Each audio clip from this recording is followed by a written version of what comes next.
What if I told you that the same airplane you squeezed into last summer, fighting for armrest space and eating a cold sandwich at 35,000 feet, has a twin brother that can cost over $300 million, comes with a master bedroom, a Turkish bath, and a private bar?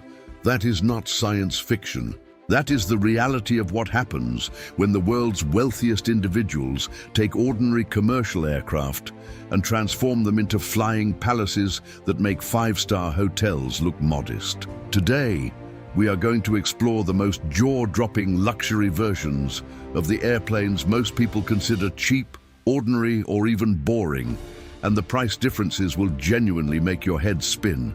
Let us start with the airplane you have almost certainly flown on, the Boeing 737. Since the 1960s, the 737 has been the workhorse of commercial aviation, carrying millions of passengers every single year on short and medium-haul routes. Airlines buy them, pack in around 170 passengers, and shuttle people between cities for the price of a decent dinner. A standard commercial 737 costs roughly $100 million. But here is where things get wild. Boeing took that exact same fuselage and created the Boeing business jet, the BBJ, a version of the 737 designed not for the masses, but for the ultra-elite. The BBJ MAX 9, the largest in the family, costs around $118 million before you even touch the interior. And the interior is where the real spending begins. Imagine stepping aboard what looks like a 737 from the outside, but inside, instead of 170 cramped seats, there are only 13.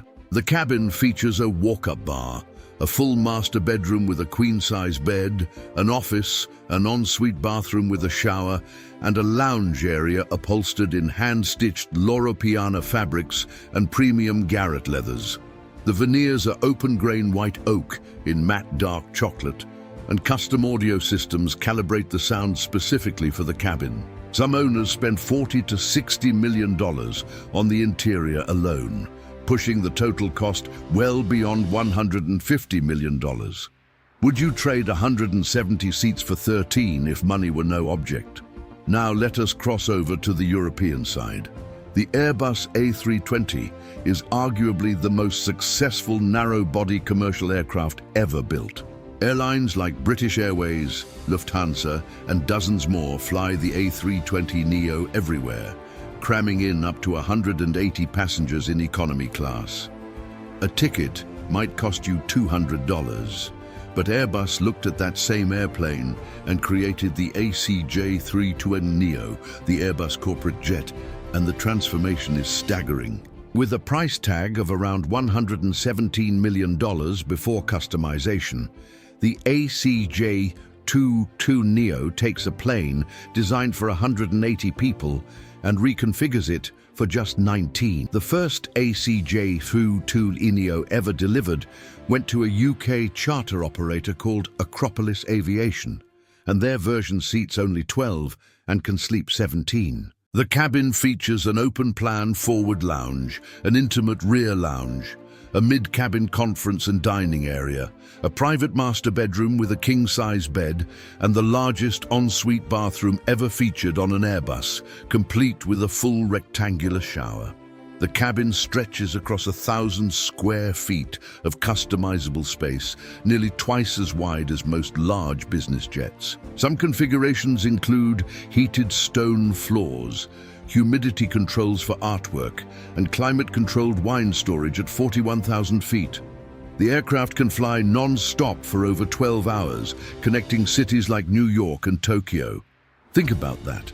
The same plane that takes you on a 2-hour budget flight can also carry a billionaire across an ocean in a flying penthouse. But perhaps the most fascinating transformation comes from Brazil. The Embraer E190 is a regional jet that airlines use for shorter routes, seating around 124 passengers in a 2x2 configuration. It is the kind of airplane you board for a quick hop between smaller cities. Embraer took that same airframe and created the Lineage 1000, launched in 2006 and priced at around $53 million. The Lineage 1000 seats just 13 to 19 passengers across 5 distinct cabin zones. The interior can be configured with a master suite, a dining room, a conference room, a private office, and a luxury lounge. It has a washroom with running water, a stand-up shower, and a walk-in cargo area at the rear.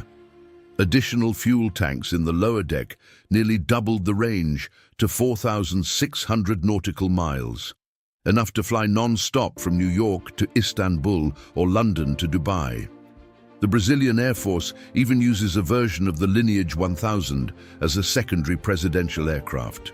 If you ever wondered what happens when a humble regional jet gets the royal treatment, this is your answer. Now let us go even bigger. The Boeing 747, the Queen of the Skies, has been a commercial aviation icon since 1969. In its standard configuration, a 747-8 can carry around 400 passengers on long-haul international routes. But when Hong Kong property developer Joseph Lau decided he wanted his own jumbo jet, the result was a flying mansion valued at around $367 million. His customized VIP version reportedly features multiple bedrooms, a gym, a conference room, and lavish interior design that rivals the finest luxury estates on the ground. Boeing offered the 747-8 as a BBJ variant with over 4,700 square feet of cabin space across the main and upper decks. That is bigger than many apartments in major cities. The range with 100 passengers exceeded 8,000 nautical miles, meaning you could fly from nearly any point on Earth to nearly any other without stopping. Only 17 were ever ordered, making them among the rarest and most exclusive aircraft in the sky. Can you imagine owning a plane that is literally bigger than your house? But nothing, and I mean absolutely nothing, compares to the most ambitious transformation ever attempted. The Airbus A380 is the largest commercial passenger aircraft ever built, capable of carrying over 500 passengers in a typical two-class layout. You have probably seen it at airports, a double-decker giant that dominates every gate it parks at. A standard A380 cost around $440 million when it was still in production. In 2007, Saudi Prince Al-Walid bin Talal placed an order for the first ever private A380, a flying palace estimated at over $500 million. The plans were breathtaking. 3 decks connected by a private elevator, 20 VIP suites, 5 king-size bedrooms, a prayer room with electronic mats that rotate to face Mecca, a Turkish bath, a concert hall, and even a garage for his Rolls-Royce. It would have been the most extravagant private aircraft in history, but here is the twist. The deal fell apart. After his Citigroup stocks began to plunge, the prince sold the order back, and the aircraft was never delivered. It remains at the Airbus facility in Toulouse to this day, a reminder that even for billionaires, some dreams are too big to take flight. What does it say about our world when even a $500 million flying palace can become just a what-if story? The pattern is clear and fascinating. Manufacturers like Boeing, Airbus, and Embraer build aircraft designed for efficiency, volume, and affordability. Then a tiny fraction of the world's population takes those exact same airframes and spends tens or even hundreds of millions of dollars transforming them into something completely unrecognizable.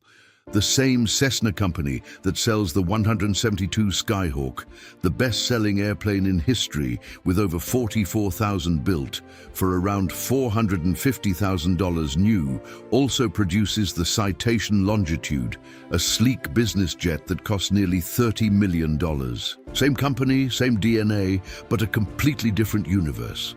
Every one of these transformations tells us something about human ambition, about the desire to turn the ordinary into the extraordinary.